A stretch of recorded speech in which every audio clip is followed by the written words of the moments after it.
Eu te conto agora que o déficit de investimentos necessários para recuperar as rodovias federais e estaduais do país chega a 100 bilhões de reais. Do total estimado, 79 bilhões de reais deveriam ser aportados pelo poder público, enquanto o setor privado responderia por 21 bilhões e 500 milhões de reais. Números que são de um estudo da CNT, da Confederação Nacional do Transporte. A gente vai repercutir um pouco mais sobre esse estudo agora e para repercutir, inclusive, esse déficit de investimentos nas rodovias brasileiras. Eu chamo Fernanda Rezende, diretora executiva da CNT, que está nos nossos estúdios em Brasília. Muito bem-vinda, Fernanda. Obrigada por conversar com a gente, por ter vindo presencialmente aí no nosso estúdio em Brasília. Boa tarde. Boa tarde, Muriel. Boa tarde a todos que estão nos assistindo. Eu que agradeço o convite por essa participação. Eu gostaria muito de saber, antes de mais nada, qual que é o volume atual de investimentos públicos que a CNT considera realmente relevante para, ou mínimo, digamos assim, para a gente conseguir reverter uma deterioração da malha rodoviária brasileira. Muriel, esses 100 bilhões que você acabou de citar é exatamente o que a gente precisa para recuperar a malha rodoviária que a CNT pesquisa. Nós pesquisamos anualmente cerca de 114 mil quilômetros de rodovias, mais da metade das rodovias pavimentadas do nosso país. Então, essa é a ordem de investimento que a gente precisa hoje para recuperar a malha que a gente pesquisa. Perfeito. E aí eu queria entender um pouco mais sobre o estudo que vocês divulgaram, Fernanda, e o quanto que tem sido importante traçar esse tipo de estudo para mostrar quais são os principais pontos frágeis. E queria entender, inclusive, qual de todos os pontos que vocês listaram nesse estudo que você gostaria de destacar nesse momento, levando em consideração o cenário atual. Muriel, nós temos o levantamento, ele ocorre todos os anos e esse ano a CNT identificou que mais de 62% da malha pesquisada foi classificado como regular, ruim ou péssimo. Ou seja, são rodovias que têm algum tipo de defeito em relação ao pavimento, à sinalização ou à geometria. Então, acho que esse é um ponto de grande destaque. O que eu posso complementar dessa informação é que existe uma avaliação diferente quando a gente faz, com outros resultados, quando a gente faz avaliação para as rodovias concedidas e rodovias públicas. Por conta do investimento mais direcionado das rodovias concedidas, o resultado que a CNT chegou foi que cerca de 70% da malha concedida foi avaliada como ótimo ou bom. Quando a gente olha só para as públicas, o resultado é inverso. Quase 30% foi classificado como ótimo ou bom, ou seja, 70% está em estado deficiente, classificado como regular, ruim ou péssimo. Então, esse direcionamento do investimento mais frequente mostra resultado quando a gente olha para a qualidade da infraestrutura rodoviária do nosso país. Perfeito, Fernanda. Outro ponto também para a gente continuar falando, eu até queria entender, vocês trazem a importância de aprovar a PEC da infraestrutura, né? Queria entender o quanto que vocês têm auxiliado nesse processo e o quanto que vocês avaliam, então, que seria necessário para investir, para articulação realmente. Vocês estão prevendo a aprovação em algum momento, principalmente, e a importância dessa aprovação também gostaria de entender. Essa PEC da infraestrutura destina que 70% dos valores de outorgas das concessionárias, de tudo aquilo que for concedido, que for passado para a iniciativa privada, volte em investimento para o setor público. Hoje a CNT acompanha essa tramitação, ela está em tramitação na Câmara e a CNT não tem essa previsão, mas a gente trabalha para que esse recurso seja aprovado.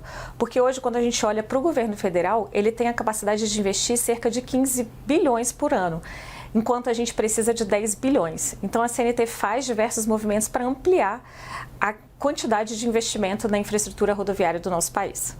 Perfeito. Vocês estão vendo algum movimento para realmente avançar com esse projeto especificamente? Não, por enquanto a gente está trabalhando na articulação e a gente trabalha junto ao Congresso, mas é um projeto que é desde 2021 que ele tramita e a CNT espera que ele seja aprovado, né, essa PEC seja aprovada da forma mais célere possível, porque as nossas rodovias precisam. Enquanto a gente não tem investimento, a gente acaba tendo diversos outros prejuízos por conta dessa deficiência da qualidade da infraestrutura rodoviária do nosso país. Então, o que a gente faz, além de acompanhar essa PEC, a gente também busca outras formas de investir em rodovias.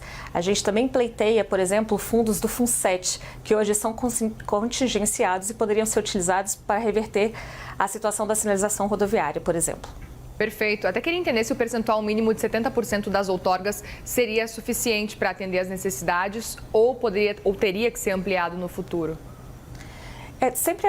Cada vez mais que a gente direciona investimento, o volume de 70% vai depender do tanto que a gente vai gerar de concessões, o tanto que vai haver novas concessões nos próximos anos. O que a CNT defende é justamente essa complementariedade de investimento público com o privado. A gente sabe que hoje o investimento público ele é insuficiente para cobrir e recuperar a nossa malha, a malha existente. E mais ainda é insuficiente para ampliar a nossa malha, a nossa infraestrutura. Então a gente precisa de investir com recursos públicos e atrair cada vez mais o capital privado para se investir em rodovias e assim a gente ter uma malha de qualidade para o tráfego, não só do transportador, mas de todos os usuários das vias. Perfeito. E outro ponto também, Fernanda, vocês defendem aqui no estudo o fim do contingenciamento, né? Queria até entender um pouco sobre esse cenário e o quanto que poderia beneficiar vocês.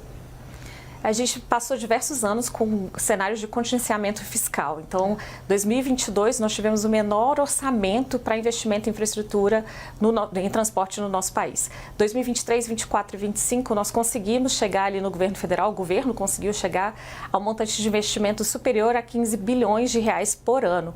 Mas esse valor ainda é um pouco aquém dos 100 bilhões necessários para investir nas rodovias ao longo desse ano.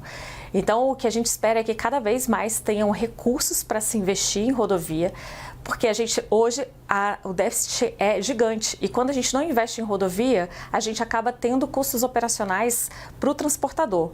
Hoje, por trafegar por rodovias ruins, o transportador tem um acréscimo na sua operação de mais de 1/3 do que ele teria se estivesse trafegando por as rodovias com pavimento ótimo.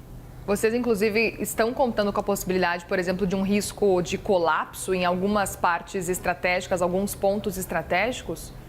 Olha, existem rodovias, nós lançamos, historicamente, a gente faz um ranking das principais rodovias do país. Nesse ranking, a gente consegue mostrar que as primeiras colocadas nesse ranking são rodovias que estão sob gestão concedida, são rodovias estaduais e estão concentradas ali na região sudeste do país. Em contrapartida, no final desse ranking, estão as rodovias que são sob gestões públicas e jurisdição estadual. A gente sabe que hoje o Estado tem um poder muito menor de investimento. Então, é preciso um olhar atento para essas rodovias que estão sempre ali nos últimos lugares de classificação, porque elas já não recebem investimento de forma histórica. Então, se a gente não investe numa rodovia, a gente tem que cada vez destinar mais recurso para poder recuperar o mesmo trecho. Se não tem essa recuperação, pode ser que algum trecho das nossas rodovias possa vir a colapsar. Pois é, por isso priorizar. E olhando inclusive para os pontos que vocês citam 2.146 pontos críticos identificados que vão ser priorizados aí por critérios técnicos. Nesse caso, a partir do momento que vão avançando alguns pontos que vocês defendem, por exemplo, aí vocês vão priorizando, por exemplo, esses mais de 2.000 pontos. É mais ou menos assim que vai funcionar? A CNT identifica os pontos críticos, identifica a qualidade da infraestrutura, a condição que a infraestrutura se encontra e encaminha esse relatório, seja para o governo federal, seja para os governos estaduais e seja para as rodovias concedidas. Elas têm o poder de executar. Sim. Então, o levantamento que a CNT faz é para garantir cada vez mais recurso, mais investimento, para mostrar que a gente precisa de investimento, o país precisa de investimento para a infraestrutura. Então, a alocação de recurso, ela depende do poder público ou do concedido, e não da confederação. Mas a gente tem esse papel fundamental de apontar as necessidades para melhorar o transporte, ter um transporte mais eficiente. Porque quando a gente fala de transporte, o transporte movimenta toda a cadeia produtiva do Brasil. Então, se a gente tem uma deficiência no transporte, pode ocorrer no aumento do custo do Brasil, por exemplo. Claro, por isso a importância também desse estudo que a gente está falando aqui. Outro ponto que eu queria entender também, vocês defendem principalmente uma expansão das PPPs. E eu queria entender, inclusive, se o modelo atual de concessões do Brasil, na avaliação de vocês, precisa de algum tipo de ajuste regulatório, até para atrair mais investidores também internacionais. Como é que vocês estão enxergando? O país já evoluiu muito dos modelos de concessão desde que foram iniciados lá na década de 90. A gente teve modelos muito assertivos naquela década, tanto que hoje a avaliação da pesquisa mostra que os primeiros lugares das concessões são essas concessões que estão privatizadas, estão concedidas há mais tempo. Esse modelo já evoluiu, tivemos modelos, principalmente quando a gente pega o terceiro lote de concessão feito pelo governo federal, foi um modelo que não teve muito sucesso. Nessa nova proposta, eles fazem modelos de concessão com a extensão mais curta para conseguir atrair novos players. Então, a gente entende que é um modelo bem sucedido, que fazer essas rodadas de investimento, escutar mais a população, ela tem um poder de conseguir atrair mais investimento. Mas é sempre bom ressaltar que para você conseguir atrair o investimento privado é preciso da segurança política, segurança jurídica e normas claras, porque o poder privado só vai investir se ele tem uma garantia de retorno. Perfeito. Até queria entender um pouco de como é que vocês enxergam todas as articulações para poder avançar todos esses pontos, porque a gente sabe que estamos já no fim do ano, ano que vem, ano eleitoral, é difícil realmente avançar com projetos e com as pretensões também que vocês estão citando para a gente, inclusive para levar em consideração uma priorização realmente desse cenário e levando em consideração que é necessário, né? A gente está diante de fatos aqui que vocês estão expondo para a gente. Queria até entender como é que vocês estão enxergando esses desafios e o quão difícil pode ser realmente ultrapassá-los. A CNT entende todos os desafios, todas as restrições orçamentárias impostas, né, pelo governo, pela situação fiscal do governo, por isso que a gente defende essa complementariedade de investimento. Então, o governo também já entendeu esse movimento, tanto que esse ano nós tivemos diversas rodadas de concessão, cada vez mais nós temos uma malha também concedida, mas a gente entende que tem que ter um equilíbrio, não dá para se conceder todas as rodovias, principalmente porque grande parte delas pode não ter viabilidade para o poder privado, e aí o privado não vai investir onde ele não tem retorno.